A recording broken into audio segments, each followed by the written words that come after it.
we're just going to pick up from where we left off previously. But today we have a big bullet point. What we're going to start with is what's called the problems out west.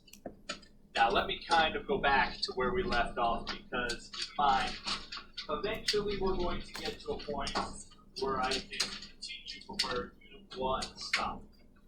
Eventually we're going to get to a point where we pick up again when the Civil War is over, when Reconstruction's over. But before we get to that, I've got to go back in time so we can go forward. So when I saw you guys the other day, we were talking about how even when we are first getting started in the colonies, when we miraculously win the Revolutionary War and we become a country, we start trickling westward. Come out of those original 13 states, we add 4 new states. Then we buy the Louisiana Territory with this huge chunk of land now belongs to us. But as we're going westward, we keep bumping into people who have been there, for some cases, millennia. But we still have this idea saying that this is manifest destiny. This is what we are supposed to do. We have to go westward. We have to keep moving and settling. We have to bring those good things about our new nation and bring this democracy and freedom across the country. But as we keep going, we are constantly bumping into these Native American tribes. Now, even with Lewis and Clark, like we just saw, they are interacting with these Native American tribes. The problem is these settlers that are going west have been promised something. They've been told, this land is yours. You just have to go out west and get it. This is a guarantee by the federal government. As long as you just keep moving westward, there will be land for you to have. The problem that we're going to see between these settlers and the Native Americans that have been there before is that they have these 2 very different systems of order. These 2 very different systems of existence. And these 2 systems can never coexist. You're either going to have one or the other. They are basically mutually exclusive. You can't have them both at the same time. Now we're going to talk about this and what these white settlers have been promised. They've been guaranteed. Something that doesn't really exist anywhere else in the world. What these settlers have been promised is, if you simply go westward, you can obtain private property that's your own. Now, I want to kind of paint this picture in such a way because if you're a European immigrant, if you're coming to America, odds are private property was never going to happen in your home country. It was impossible. It had already been owned and claimed for sometimes generations previously. Now you come to the New World and you have a federal government saying, we will guarantee you your own land. It's going to happen. Now, I do want to kind of pause and talk about the value of private property. Today, in the United States, even around the world, private property is the most valuable asset on earth. If I had to put it in, I can't even do it. If I had to just guess, if you were to sell all the land of the United States and everything that's on it, if there was some buyer, China, I don't know, someone wants to buy it, it would be in the quadrillions of dollars. It's the most valuable thing on earth. Private property is what these settlers have been promised. You can have your own land, and when you buy it, you own it. It's yours. Now, I do want to kind of make a comparison here. Because if you're a farmer in the early 1800s, and you own your own land, whatever you make on that land is yours to sell. It's your own, it's yours for profit. But we've talked about the alternative, so let me ask you real fast. If you don't have your own land, well, what do you have to do? Yes, sir. Yeah.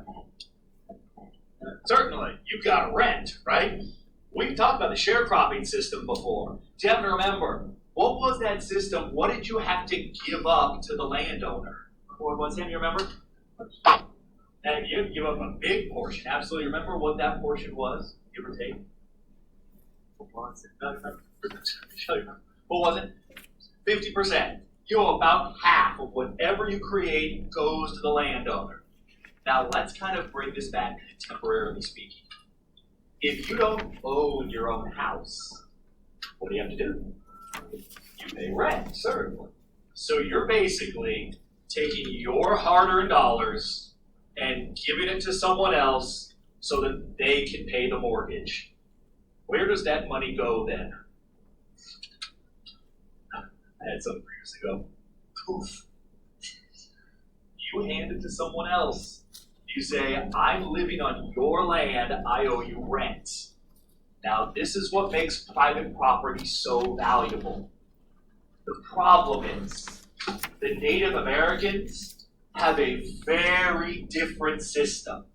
In fact, in a lot of cases, Native Americans can't even necessarily wrap their minds around the idea of private property. It doesn't exist to them. They have very communal ways of life.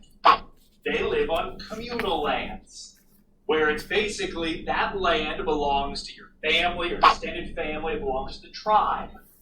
No one individually owns it. This is a massive misunderstanding between the settlers and the Native Americans that are already occupying this land. The Native Americans can't understand the idea of owning property. What they would simply say is that no one specifically owns it. Everyone owns it. It's just your obligation to improve it. Now, I do want to ask real fast. If you're a Native American, you're a hunter, farmer, fisherman, what do you think might be something that they would say, that's doing something to improve the land? What could you use the land for that improves it? What do you think in their minds?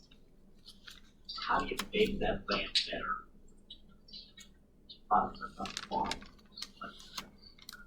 What do you think? Absolutely. You farm that land, you improve it. Good. What else could you do then, do you think? What else could you use the land for? Think about their lifestyle. There might be something growing across that land. Let's see. You hunt on that land. That's improving it. Now, I say this is a massive misunderstanding. I want to tell you this little story because I think this does a good job of explaining it. When we were the colonists, one of the first groups to land in New York, well, will be New York, lands on Manhattan Island. Manhattan Island today is some of the most valuable real estate on earth. I have a friend of mine lives on Manhattan in an apartment that's actually it's probably about half of the size of this room. She pays $4,000 a month in rent for about that much. That's how valuable land is in Manhattan. When these colonists first land, they go to the Native American tribe who's there and they say, we want to buy the island, we want to purchase it. These Native Americans say, what do you mean you want to buy it? So these colonists literally gave these Native Americans 24 beads. What's a bead? It's like a little trinket, a little piece of jewelry. Give them these beads, and the Native Americans take the beads and give these settlers watermelons. Now let's kind of look at this with these two systems. What did the settlers think they were doing with these 24 beads? They're buying the island. So when these Native Americans take the beads, what did the settlers say? We just bought the island. What are the Native Americans thinking here? They take the beads, they give them watermelons. What just happened in their minds? Did we just trade beads for watermelons? Okay. This is the massive misunderstanding. As we go westward, similar little transactions are going to take place. We have these settlers coming in saying, I have purchased this land. It belongs to me. the Native Americans that are being bumped into don't get it. Now, it's not their fault, it's just their way of life. It's not how it works for them.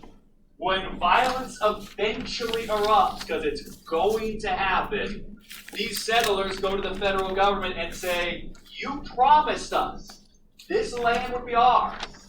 You need to protect us from these violent clashes. What the federal government will do is create reservations. All with the idea of we simply need to keep these two groups apart. If we can keep them apart, the violence won't happen. Now, I know I'm a little bit tight on time, so when I see you guys tomorrow, we'll pick up here from where we left off. Have a good day. I will see you guys tomorrow.